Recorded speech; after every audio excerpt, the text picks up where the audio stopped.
नमस्कार, आर्या न्यूज देख रहे हैं आप और मैं आपके साथ अलका सिंह आपला। महाराष्ट्र में आपका स्वागत है। मुंबई के कांदिवली एकता नगर में बिल्डरों की दादागिरी के खिलाफ एनसीपी के नेता ने बिल्डरों के खिलाफ आवाज उठाई है। महाड़ा में रहने वाले लोगों का कहना है कि घर 17 साल पहले तोड़ दिया गया और अब 7 साल से भाड़ा बिल्डर नहीं दे रहा। लोगों ने अब एनसीपी के जिला अध्यक्ष एडवोकेट इंद्रपाल सिंह से गुहार लगाई है और इंद्रपाल सिंह ने मौके का जायजा लिया है। साथ ही पीड़ितों से बातचीत की और आश्वासन दिया कि जल्द से जल्द उनका घर दिलाने का काम करेंगे।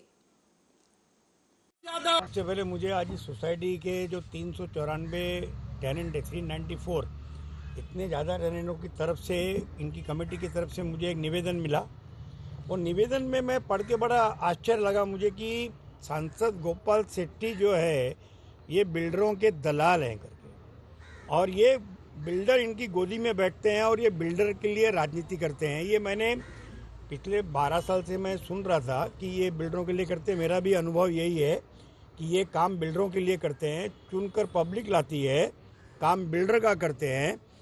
मैंने बीच में टाइम्स ऑफ इंडिया के एक पारसी पत्रकार हैं, उन्होंने मुझे बताया था कि गोपाल शेट्टी के 265 फ्लैट हैं। तो ये सब बहुत बड़ी बड़ी बातें हैं। आज ये लोग 17 साल से बेघर हैं। गोपाल शेट्टी जो सांसद हैं यहाँ के, कमलेश यादव जो यहाँ के नगर सेवक हैं, ये लोग यहाँ आते हैं और इन लोगों को गुमराह करते हैं कि तुम्हारा काम हम करवा देंगे।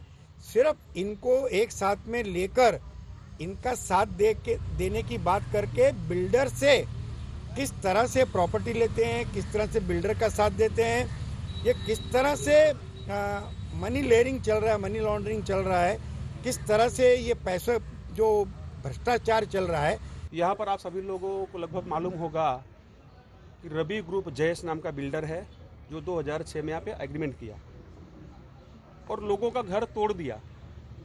आज तक जिस कानून के तहत घर बनना चाहिए, आज तक उस मतलब घर का खड्डा भी नहीं खोदा है और 7 साल से लोगों का भाड़ा नहीं मिल रहा है। यहाँ पे गरीब जनता रहती है। हम महाड़ा के टेनेंट और रहवासी हैं और मैं अभी प्रेजेंट में चुन करके यहाँ पे आया हूँ, मैं एज द सेक्रेटरी इस सोसाइटी का। तो मेरा कहना ऐसा है कि 7 साल से भाड़ा नहीं मिल रहा। पहले भी हम लोग विरोध कर रहे हैं कि हमारा घर मिलना चाहिए, हमारा भाड़ा मिलना चाहिए, लेकिन ये बिल्डर जो हरामखोर है ना, इतना हरामखोर, इतनी मोटी चमड़ी का है, वो ना कोर्ट को मानता है ना सुप्रीम कोर्ट को मानता, किसी को मानता नहीं है। हमारे कुछ लोग हाई कोर्ट में हैं, 2-2 साल से उनका भाड़ा पेंडिंग है। कुछ लोग सुप्रीम कोर्ट में गए हुए हैं, सुप्रीम कोर्ट ने ऑर्डर किया भाड़ा देने के लिए, 3 लोग गए थे, उसमें वहीं अकोला में मंदिर के सामने का टीन सेट तूफानी हवा की वजह से नीम का पेड़ गिरने से धराशायी हो गया। इसके नीचे 30 से 35 लोग दबे थे, जिनमें से 7 लोगों की मौत हो गई है। कई लोग बुरी तरीके से घायल हुए हैं, जिनका इलाज अकोला मेडिकल कॉलेज में चल रहा है। संस्थान के सामने एक शेड था, टीन का शेड। वो शेड हवा को छूटने की वजह से शेड गिर गया। शेड के ऊपर नीम का बड़ा सा पेड़ गिर गया। उसके नीचे 12 से 15 लोग दबे हुए थे। उसमें से 12 लोगों को बाहर निकाला गया। अब ये शेड के नीचे कोई होने की आशंका नहीं है। वो 12 में से 7 लोग मर चुके हैं और 5 लोगों पे उपचार चालू है हॉस्पिटल में। मृतक में ज़्यादा से ज़्यादा लोग बुल्ढाना, भालेगांव तालुका खामगांव, जिला बुल्ढाना यहाँ के होने की आशंका है। जो लोग मर गए उनकी नाम और पहचान की तहकीकात। वहीं ज्वाइंट पार्लियामेंट्री कमेटी पर विरोध प्रकट करने के बाद कांग्रेस के नेताओं ने शरद पवार के बारे में अभद्र शब्दों का प्रयोग किया। इस तरह का आरोप बीजेपी प्रवक्ता राम कदम ने लगाया और कांग्रेस के इस कृत्य को निंदनीय बताया है। राष्ट्रवादी दल के दिग्गज नेता, इनका राजनीति में बड़ा गहरा अनुभव है। वे श्रीमान शरद पवार जी के संदर्भ में कांग्रेस नेताओं ने जिन अभद्र शब्दों का प्रयोग किया है, क्या कांग्रेस दल को, उनके नेताओं को यह शोभा देता है? ओछी राजनीति समझ सकते हैं। हर व्यक्ति विशेष की अपनी स्वतंत्र अभिव्यक्ति होती है। यदि उन्होंने कुछ सत्य वचन कहा है, मान करके चलते कि कांग्रेस को रास नहीं आया, पर इस प्रकार की श्रीमान शरद पवार जी के संदर्भ में अभद्र वहीं महाविकास अघाड़ी की वज्रमुठ सभा नागपुर में 16 अप्रैल होने जा रहा है। इस सभा के लिए कांग्रेस ने नागपुर के दर्शन कॉलोनी में मैदान के पैसे भी जमा कर दिए हैं, लेकिन अब इस मैदान पर राजनीति होनी शुरू हो गई है। दर्शन कॉलोनी के लोग इस मैदान पर सभा न होने के लिए सड़कों पर उतर रहे हैं। सुबह इस मैदान पर सभा न हो इसलिए लोगों ने आंदोलन कर मैदान बचाओ बैनर लेकर विरोध प्रदर्शन किया। आपको बता दें कि बीजेपी की बात करें तो पूर्व नागपुर के विधायक कृष्णा खोपड़े ने नागपुर सुधार प्रन्यास में अर्जी लगाई है कि इस मैदान पर कोई भी राजकीय सभा न ली जाए। ऐसे महाविकास आघाड़ी के जरिए से कांग्रेस, राष्ट्रवादी और शिवसेना, इनके तीनों पक्षों के जरिए से वज्रमुठ सभा का आयोजन 16 अप्रैल को नागपुर में होने जा रहा है। दर्शन कॉलोनी ग्राउंड है नंदनवन के, वहाँ पे जिस प्रकार की सभा संभाजी नगर में महाविकास आघाड़ी की हुई, उस सभा में जिस प्रकार से लोग इकट्ठा सभा में हुए थे, काफ़ी बड़ी तादाद में लोग वहाँ पे इकट्ठा हुए थे, वो देख के यहाँ पे शायद बीजेपी इस सभा को विरोध करने का उनकी कोशिश यहाँ पे जारी है। लेकिन नंदनवन कॉलोनी में जो दर्शन कॉलोनी है, वहाँ पे जो हमने जो ग्राउंड को नक्की किया है, उसके बारे में हमने रीसर परवानगी ली है, पैसे भरे।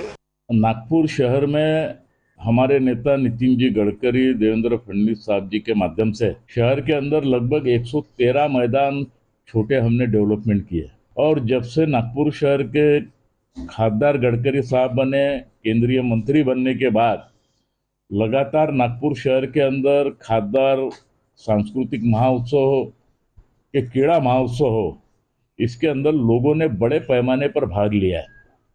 अभी गडकरी साहब ने अभी क्रीड़ा महोत्सव लिया था, उसमें 65 से 70 हजार क्रिकेट प्रेमियों ने उसमें भाग लिया। और जितने मैदान शहर में डेवलपमेंट हुए उसमें से एक है दर्शन कॉलोनी का मैदान है। और लोगों की भी डिमांड थी, लोगों का भी कहना है, लोगों ने नागपुर सुधार प्रन्यास के अंदर तकरार भी उन्होंने दाखिल किया है कि भाई ये मैदान अभी क्रीड़ा क्षेत्र के लिए।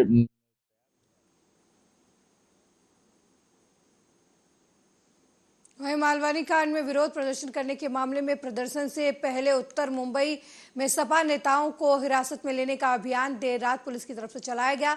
समाजवादी पार्टी के विधायक अबू आसिम आजिम के नेतृत्व में सपा कार्यकर्ताओं को अतिरिक्त पुलिस आयुक्त के कार्यालय के बाहर विरोध प्रदर्शन करना था, लेकिन इसके पहले ही कार्यकर्ताओं को पुलिस ने हिरासत में ले लिया। पुलिस ने जो एक तरफा, मैं अपने मीडिया के साथियों से गुजारिश करना चाहता हूं कि आज हमारा जो धरना अपर पुलिस आयुक्त उत्तर प्रादेशिक विभाग कार्यालय पर था ठाकुर विलेज में, वो इसलिए था कि मालवनी के अंदर जो रामनवमी के दिन फसाद हुए हैं, उपद्रव हुआ है, उस उपद्रव में पुलिस ने जो एक तरफा कार्रवाई किया है, एक वर्ग विशेष के पीछे ही सिर्फ लग गई है और उनको जो प्रताड़ित करने का काम कर रही है, उसके विरोध में हमने आज ये जो धरना प्रदर्शन रखा था।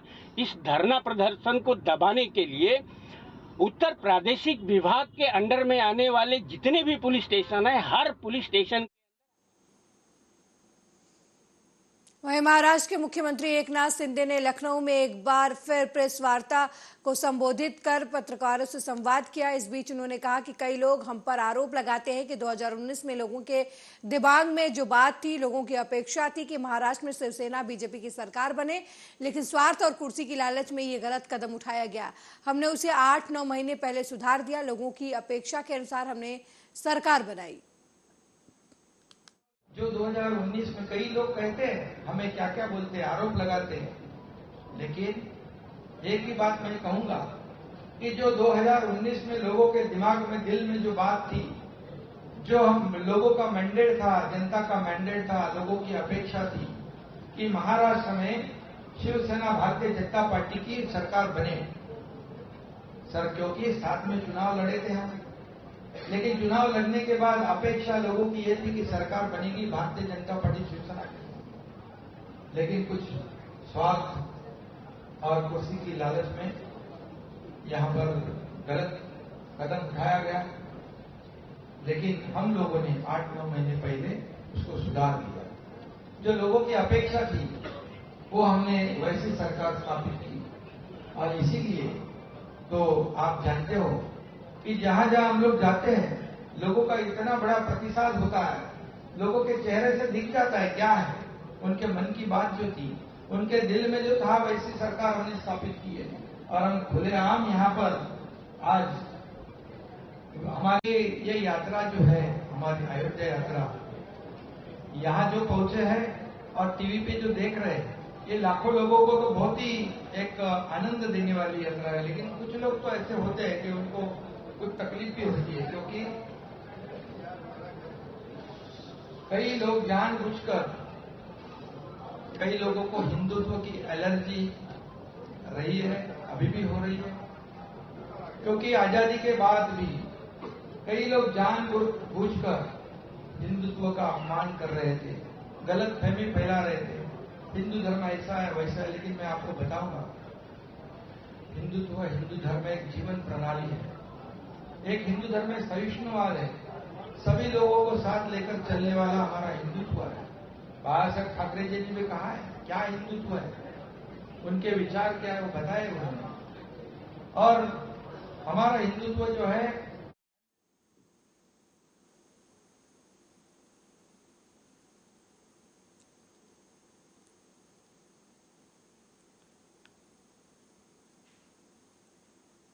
वहीं बिहार में नीतीश द्वारा सरकारी इफ्तार पार्टी, इसके बाद जेडीयू और आज राबड़ी देवी के आवास पर आयोजित दावते इफ्तार का अब महागठबंधन में विरोध शुरू हो गया है। बीजेपी तो पहले से ही इस वक्त का विरोध कर रही थी, जब बिहार में 2 शहर हाल ही में दंगे का दंश झेल रहे हैं और पूरी तरह अभी शांति भी नहीं लौट पाई है। ऐसे में आयोजन पर सवाल बीजेपी की तरफ से उठाया जा रहा है।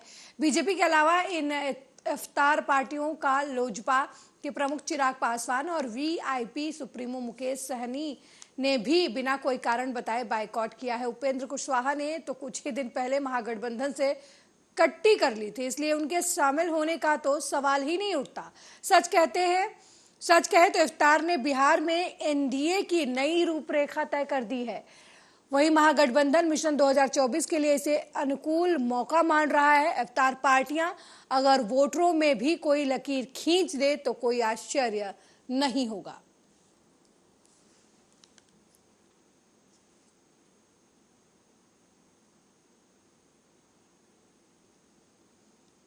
वहीं बिहार में सीएम नीतीश कुमार के दिए दावते इफ्तार पर राजनीति तेज हो गई है। नेता प्रतिपक्ष विजय सिन्हा ने इफ्तार पार्टी पर निशाना साधते हुए कहा कि इससे वोट बैंक की राजनीति को साधा जा रहा है। बहुसंख्यक देशों में नवरात्र जैसे त्योहारों में कभी पूजा और प्रसाद नहीं बांटा जाता। इफ्तार पार्टी में शामिल नहीं होने के जवाब में उन्होंने आज कहा कि सत्ता के लिए तुष्टीकरण की राजनीति की जा रही है। नीतीश कुमार का नाम लिए बगैर कहा कि जिस तरीके से बहुसंख्यक देश में बहुसंख्यकों को आहत किया जा रहा है, इससे देश कमजोर होता है।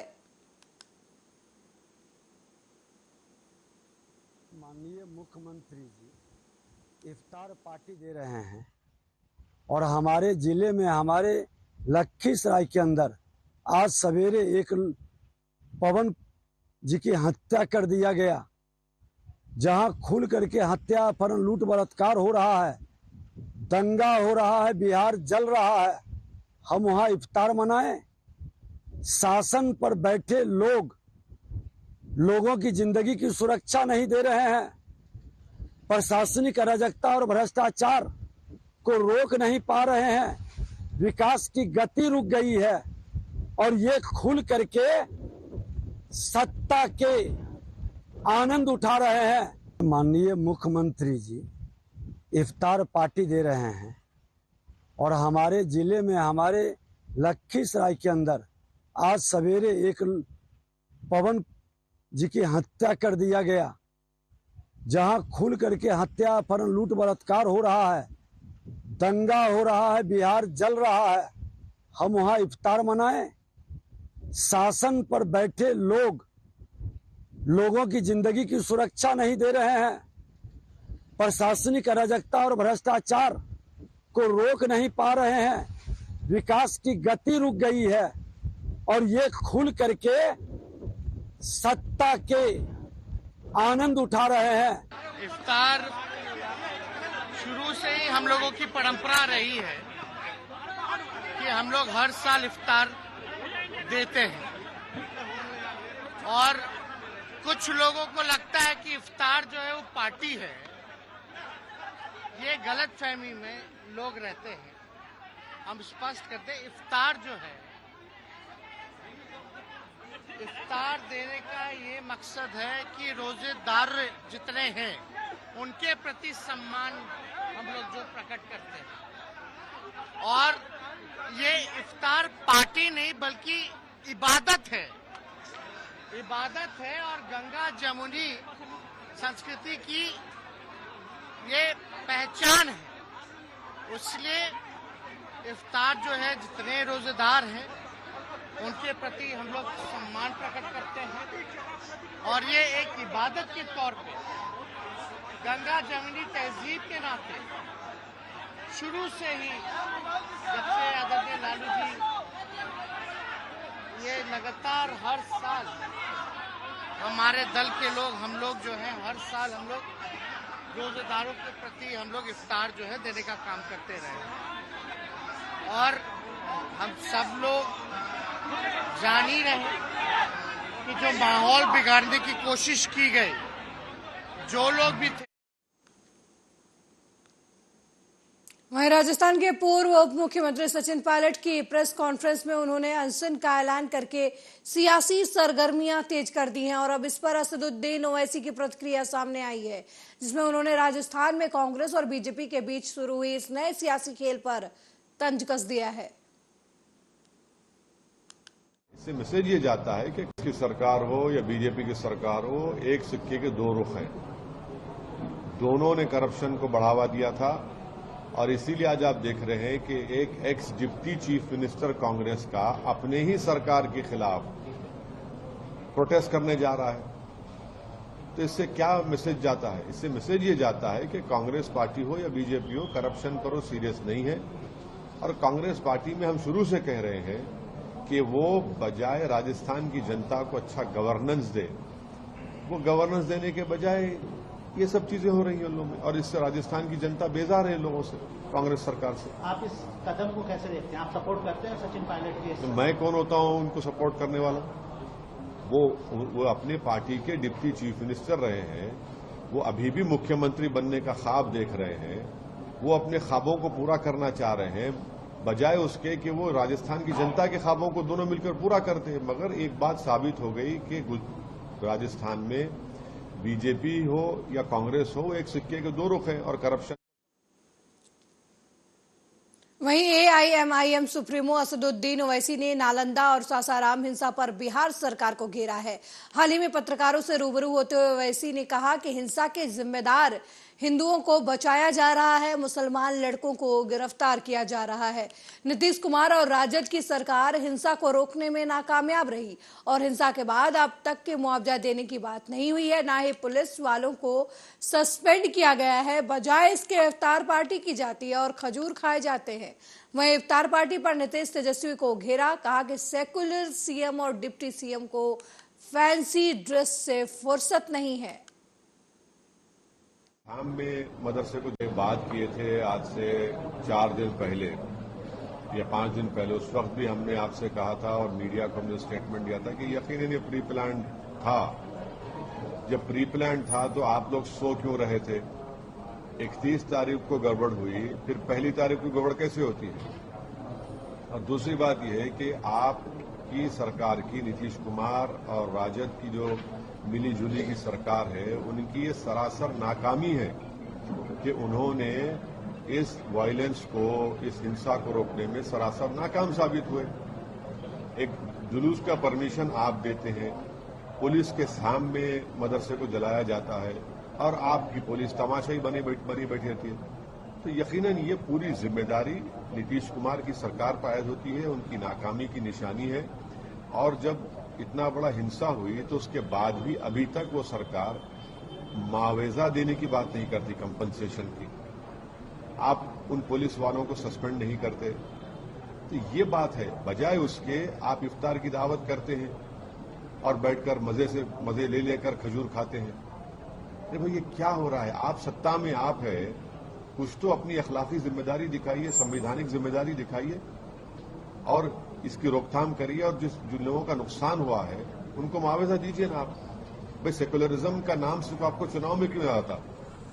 सेकुलरिज्म का नाम सिर्फ आपको मुख्यमंत्री और प्रधानमंत्री बनने का क्यों किया था? भाई, सेकुलरिज्म का अगर याद है आपको तो मुआवजा दीजिए, जिनका नुकसान हुआ उनकी मदद करिए, और जो सासाराम में हुआ।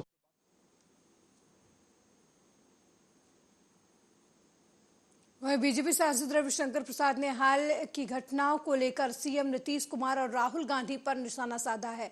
साथ ही एक तरफ वो कांग्रेसी जेपीसी की मांग और पीएम मोदी और अडानी के रिश्ते के सवाल पर राहुल गांधी को आड़े हाथे लेते नजर आए, तो वहीं दूसरी तरफ बिहार के पूर्व मुख्यमंत्री राबड़ी देवी के आवास पर आयोजित की गई इफ्तार में सीएम नीतीश के शामिल होने को लेकर करारा जवाब भी देते हुए दिखे। मुहर्रम बिहार पर एक ही टिप्पणी करनी है। नीतीश कुमार जी लोकतंत्र लोक लाज से चलता है, और लोक लाज का यह भी तकाजा होता है कि रामनवमी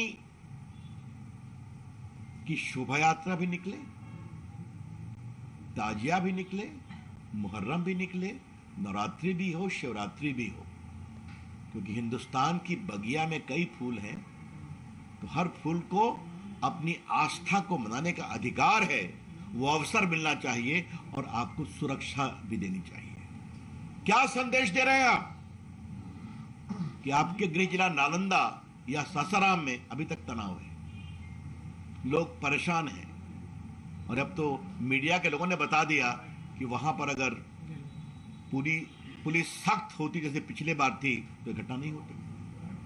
तो आप इफ्तार करिए, अभी आपका अधिकार है।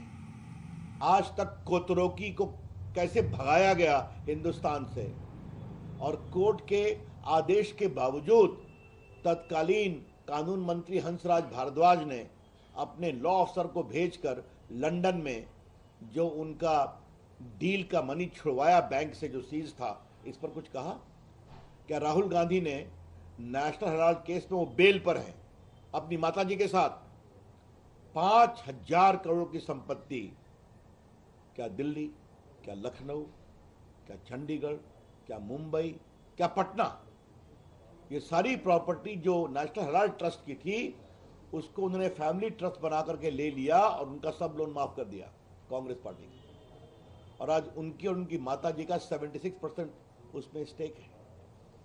उस पर क्रिमिनल केस चल रहा है, बेल नहीं मिला उनको। इस पर उनको क्या कहना है? ये जो पूरा ऑगस्टा वेस्टलैंड का मामला है जिसको लेकर उनके परिवार की कुछ चर्चा भी हुई है, इस पर क्या करना है?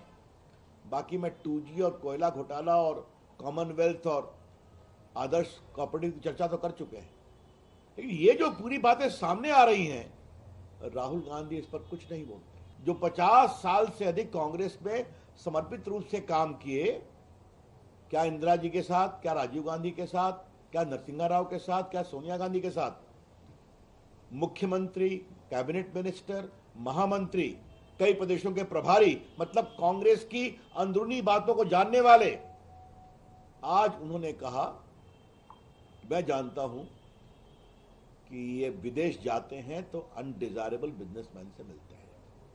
ये बहुत ही गंभीर विषय है। भारतीय जनता पार्टी अपेक्षा करेगी कि ये कौन से बिजनेसमैन इनको बताया जाए, राहुल गांधी उनसे क्या व्हीलिंग डीलिंग करते थे ये भी बताया जाए, और क्या भारत के विकास की प्रगति की यात्रा को कमजोर करने में राहुल गांधी की यही भूमिका है। उनसे षड्यंत्र करके मिलकर आते थे और हमला करते थे।